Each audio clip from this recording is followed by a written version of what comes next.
तो आज का टॉपिक है लोकसभा।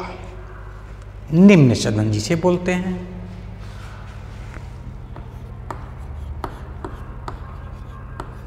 लोकसभा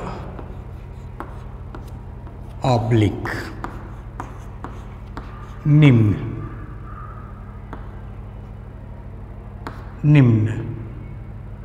सदन। लोकसभा यानी लोअर हाउस।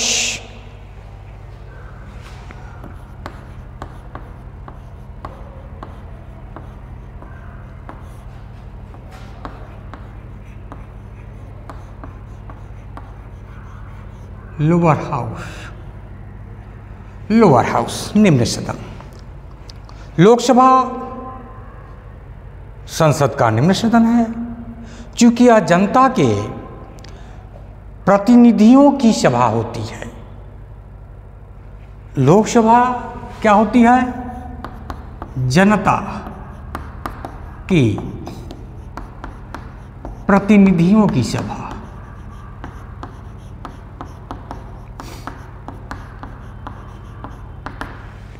लोकसभा जो है जनता की प्रतिनिधियों की सभा होती है। अतः इसे लोगों की सभा, हाउस ऑफ पीपुल या लोकप्रिय सदन, यह जनता की प्रतिनिधियों की सभा होती है, इसलिए इसे लोगों की सभा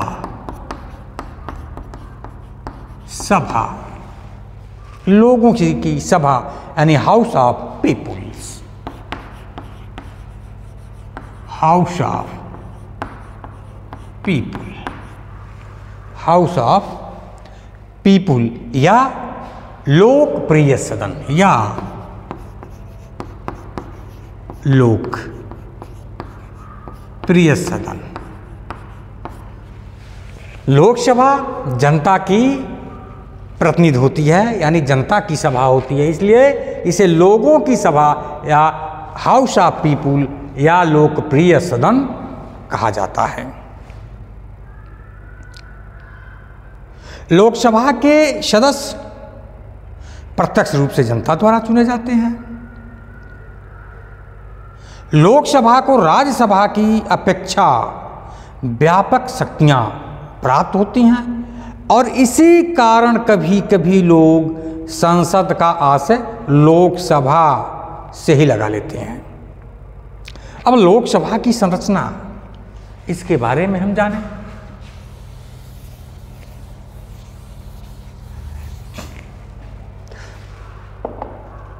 कंपोजिशन ऑफ लोकसभा, लोकसभा की संरचना।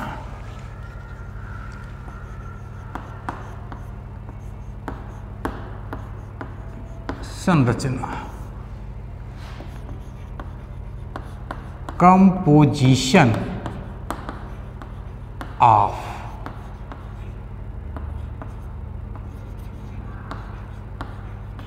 लोकसभा। Composition of Lok Sabha. लोकसभा आम जनता का सभा होता है, ये सभी जानते हैं। इसके सदस्यों का चुनाव प्रत्यक्ष रूप से जनता द्वारा किया जाता है। लोकसभा की संख्या के बारे में कि लोकसभा में कितनी संख्या होनी चाहिए, इसके बारे में अनुच्छेद 81 में प्रावधान है। अनुच्छेद 81 में इसका प्रावधान किया गया है। मूल संविधान में लोकसभा के सदस्यों की संख्या कितनी थी? मूल संविधान में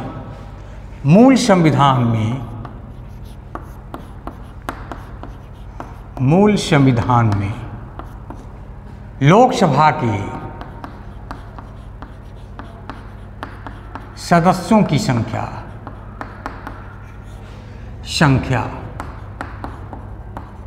तो मूल संविधान में लोकसभा की सदस्यों की संख्या कितनी निर्धारित की गई थी? तो मूल संविधान में लोकसभा की सदस्यों की संख्या 500 निर्धारित की गई थी। 500 थी।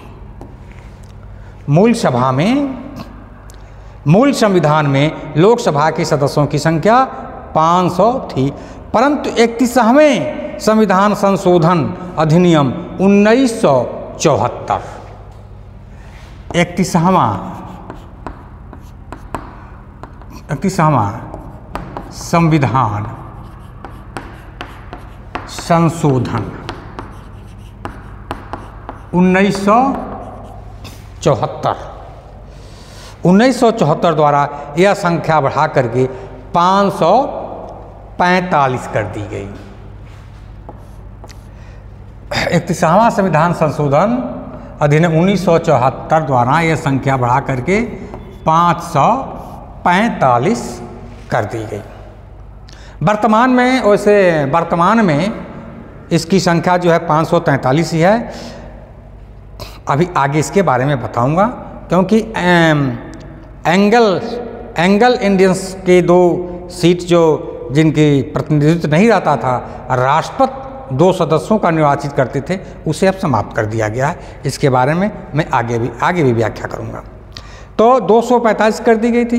पुनः गोवा दमन दीव पुनर्गठन अधिनियम 1987 द्वारा यह संख्या बढ़ा करके 550 कर दी गई। गोवा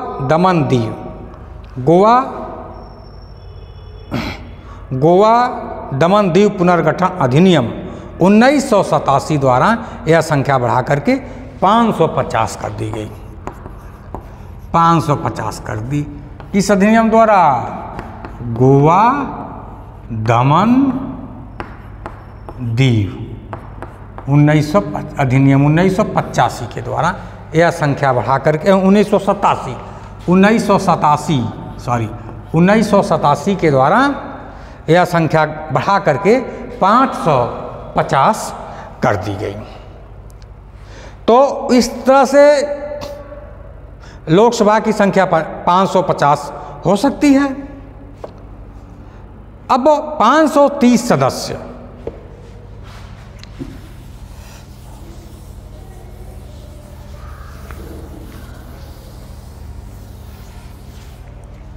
530 सदस्य कैसे होते थे? 530 सदस्य संघ राज्य क्षेत्रों के प्रतिनिधि होंगे संघ राज्य क्षेत्र के।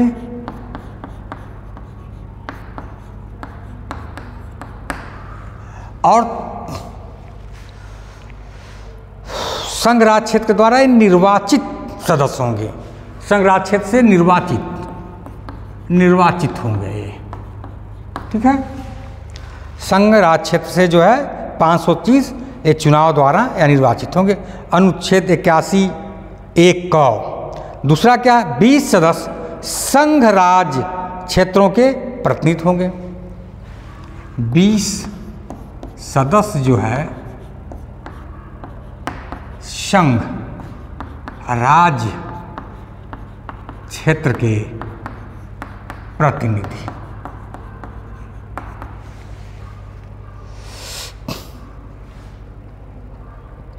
इसके अतिरिक्त यदि राष्ट्रपति को यह राय हो कि लोकसभा में एंग्लो इंडियन समुदाय को पर्याप्त बहुमत नहीं मिला है, तो वह अनुच्छेद 333 के अधीन एंग्लो इंडियन समुदाय के 2 सदस्यों को मनोनीत कर सकता था।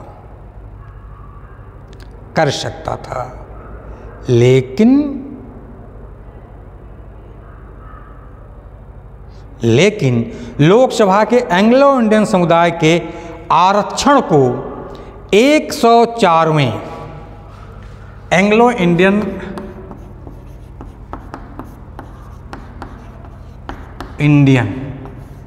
आरक्षण को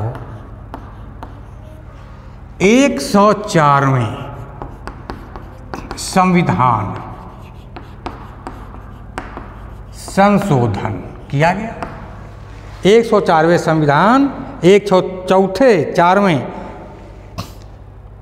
संविधान संशोधन के द्वारा 2019 में हटा दिया गया। एंग्लो इंडियन के सदस्य को जो मनोनीत करते थे राष्ट्रपति, अब उसे जो है 104वें संविधान संशोधन 2019 के द्वारा हटा दिया गया। अब वर्तमान में लोकसभा में कितने सदस्य हो गए? वर्तमान में लोकसभा की सदस्य संख्या 543। वर्तमान में लोकसभा के सदस्यों की संख्या 543 है। वर्तमान में लोकसभा की सदस्य संख्या कितनी है? 543 है, जिसमें से 530 सदस्य राज्यों से और 13 सदस्य संघ राज्य क्षेत्र से हैं, जिसमें 530 राज्यों से और 13 सदस्य जो हैं संघ राज्य क्षेत्र से हैं। इस तरह से 543 वर्तमान में लोकसभा के सदस्यों की संख्या है। तो अब लोकसभा में सदस्यों की टोटल संख्या कितनी है? 543 है, जिसमें 530 राज्यों से है और 13 संघ राज्य क्षेत्रों से है, और जो 2 एंग्लो इंडियन समुदाय से जिन्हें राष्ट्रपति मनोनीत करते थे उनको अब 104 संविधान संशोधन अधिनियम के तहत समाप्त कर दिया गया।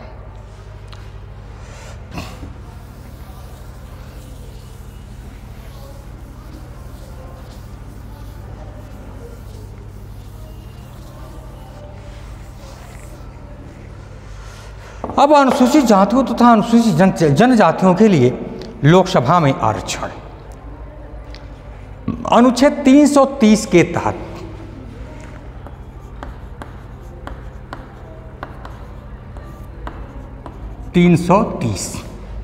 अनुच्छेद 330 के तहत लोकसभा में अनुसूचित जातियों तथा अनुसूचित जनजातियों के लिए राज्यवार जनसंख्या के अनुपात में आरक्षण का प्रावधान है।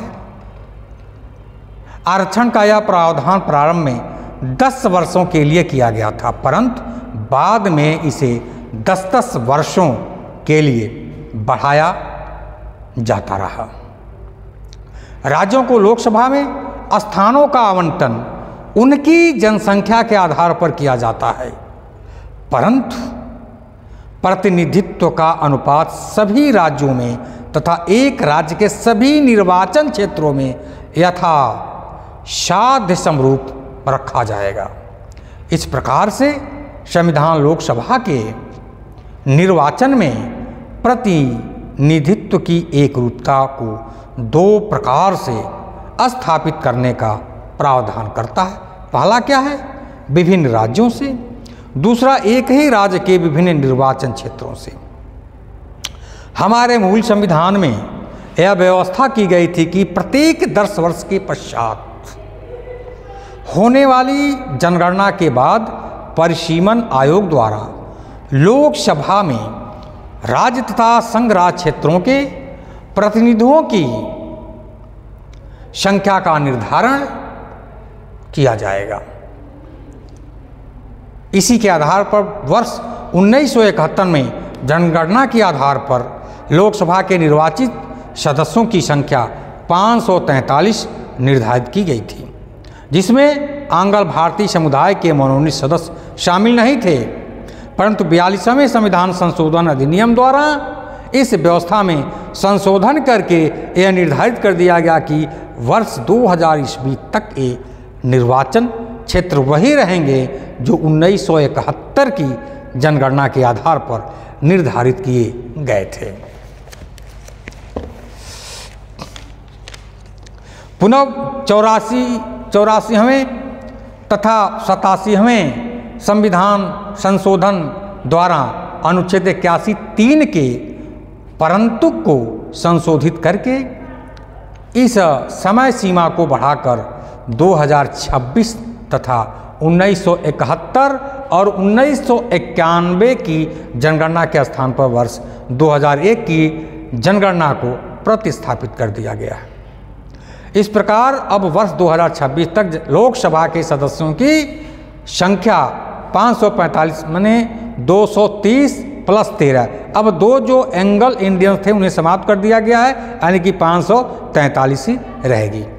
परंतु जहाँ तक निर्वाचन क्षेत्रों के परिसीमन का किसी सदन का सदस्य चुने जाने के लिए निर्हर्त होगा, तो यदि वह भारत सरकार या किसी राज्य सरकार के अधीन कोई लाभ का पद धारण करता है, वह सदस्य न्यायालय द्वारा विकृत चित्र घोषित कर दिया गया है, वह अनुन्मोचित दिवालिया हो, यानी वह दिवालिया हो।